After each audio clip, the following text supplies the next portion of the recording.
I threw myself on my mother's coffin. That was the last time I could feel her presence so close. She still had a familiar scent on her body, as gentle as when we squeezed together on the broken sofa. I held her like that until the staff came forward to urge me to leave. Because this is a free cemetery, people who don't pay don't even have a tombstone, and no marks will be left. At that moment, I suddenly realized that if I continue to hang out on the streets, the final outcome will be the same as my mother's, lonely, poor, and die quietly. If you are now at the bottom of your life like I was then, please don't give up in a hurry. Please listen to my story. Maybe it will change your life. My name is Liz. Although I have parents, I have lived like an orphan since I was a child. My mother's mood is up and down because she has been taking drugs for many years and has schizophrenia. Dad is a genius and always has a book in his hand. He could always answer questions faster than the host on TV quiz shows. But he was a heavy drinker all day long, and he was indifferent to me and my sister, as if we didn't exist at all. I survived only by looking through the trash cans for other people's leftovers. Every time I went to school, I smelled sour, and my hair was full of lice. It wasn't that I didn't want to take a shower. The water in the bathtub was as black as ink, and who knows how long it hadn't been changed. That day, I went to take the elementary school to junior high school exam. The teacher just came to me and wanted to collect my paper. No, I'll take it. She looked at me and nodded. After the test, she stopped me and said that I smelled and asked if my mother had reminded me. Then, she brought me a set of clean clothes and said I would change into them after washing. She spread out my test paper. I got 100 points. She asked me in surprise, "How did you do it? You didn't come to school." I said that a neighbor aunt gave me an encyclopedia she picked up from the trash can, and I happened to have read all the questions on the test paper. I was just lucky. The teacher's eyes changed when she looked at me. She said I was smart and humble.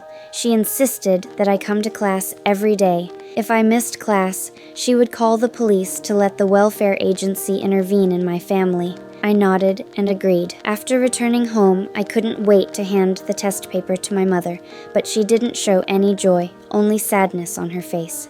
She told me that she was diagnosed with AIDS. She planned to move her sister to her grandfather's house. I disagreed because I knew that my grandfather had a bad temper and violent tendencies. But my mother left in the end, taking my sister with her. I was hungry all day and could only eat biscuits soaked in tap water. Just then, people from the welfare agency broke in. It turned out that the teacher really reported my family, and they wanted to take me away and send me to a shelter. I was terrified and tried my best to explain for my father, saying that I could take care of myself.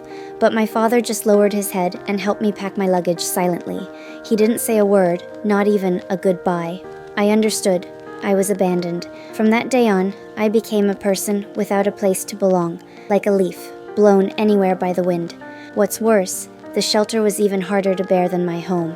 There was a group of problem girls gathered there, and they either quarreled or fought every day. On the first day, a girl poured boiling porridge directly on me. I screamed because of the burn, but they laughed like crazy. This is how they welcome new people. I saw a girl pour sulfuric acid into someone else's shampoo.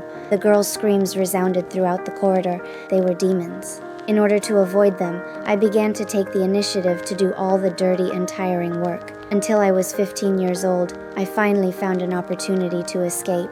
Homeless, I had no choice but to bite the bullet and go to my grandpa, hoping that my mother would take me in. To my surprise, my mother actually looked much better, no longer taking drugs, and her spirits had recovered a lot. She took me shopping and told me about the happy things in the past. That day, I felt it was the happiest day of my life. I thought we could start over, but she lowered her head and told me hesitantly that her father had been sent to a homeless shelter because he couldn't pay the rent. She herself, in fact, was not really well. She now lives on drinking every day and has long been addicted to alcohol. After I moved in, my grandpa became more and more dissatisfied. Finally, after my mother got drunk again, a conflict broke out between my grandpa and me. I became a homeless child again. Your piece of trash father walked out and stuck me with a lot of you. Did I ask for this at my old age? Did I? Fortunately, I met Chris, a homeless girl who came out of the slums like me. Maybe we were too similar to each other, and we became friends the day we met. When we were sleepy, we slept in the subway station. When we were hungry, We begged on the street. When we couldn't bear it, we went to the nearby store to steal a few cans of canned food. But even if life was so hard, I never thought of giving up. I was born unwilling to degenerate, as if there was a voice in my heart that kept pulling me forward. Because as long as my mother was still there, I still had a home. So I often sneaked back to my grandfather's house just to see her from a distance. Until one day, I passed by the bar she often went to. I pushed open the door and saw a pile of change on the table in the corner where she often sat. The aunt sitting next to me told me that my mother had died in the morning, and the money was collected by everyone. When I heard this, I felt that my eyes went dark and tears came out. The family that I tried my best to maintain was completely broken. The next day, Chris accompanied me to my mother's funeral. There were no flowers, no prayers, not even a tombstone, just a cheap wooden box. When she was alive, she always comforted herself and said, "It will be better later." But she waited for a lifetime, and later never came. Change. I can't wait for later anymore.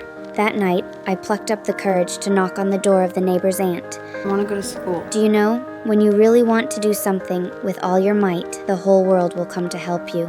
With her help, I got an application opportunity to a private school. But on the first day, I was late because I didn't know the way, but I didn't back down. I insisted on getting an application form which said, "What is your dream? Is it a dream of life or a dream of school?" I looked at that line of words and couldn't answer it for a while, but I knew that I had to study. Only in this way could I escape from the place where I was born. I wrote the application carefully, sat at the door and waited for 6 hours, and finally waited for the principal. Climb out of this place that I've been born in. I mean, there's a world out there that's better developed, and She agreed to my application for admission on the spot, but according to regulations, my guardian must come to sign. I had to go to the homeless shelter to find my father. When we met, there was no extra greeting, just like a routine. He signed for me.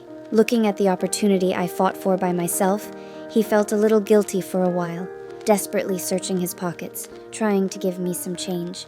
But in the end, he didn't take out a penny. I love you, Dad. Don't love me. It's a waste of energy. Because of you, I know that there's another way of being. Stay in school. I blew this. But you can do this. Hearing this, I also shed tears. This was the first time in my life that I really felt the tenderness of my parents. But when I really started school, I found that I had fallen behind in my courses for 2 years and had to complete 4 years of courses in 2 years to catch up with the children of my age and go to college. But that's not all. In addition to going to school, I also have to wash dishes in a restaurant. After a busy day's work, I thought I could go home to rest, but I almost forgot that I didn't have a home at all. This kind of life is very hard, but it is regular. I like regularity because that feeling makes me feel at ease. The principal told me that the school will send the top 10 students to Boston for a free trip. The next day, I walked into the campus of Harvard University in Boston for the first time. Elegant classmates and orderly life in front of me are like another world, and I, a girl who once lived by rummaging through trash cans, am standing in this world. But it is this perfection that makes me suddenly timid. Can I do it, Nye? They're just people. At that moment, I finally understood what my dream was. I wanted to go to Harvard. But behind the dream is a cruel reality.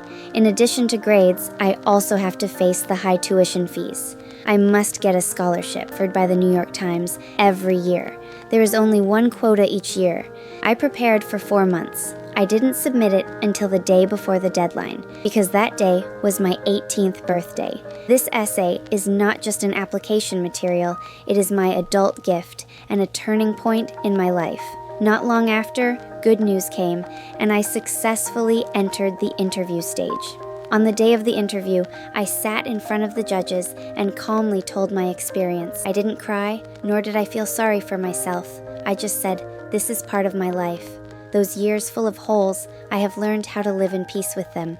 The judges listened, and their eyes were red. At that moment, I felt that my life was really starting to change. Later, at the awards ceremony, a reporter asked me, "How did you do it?" I smiled and said I had no choice but to keep moving forward.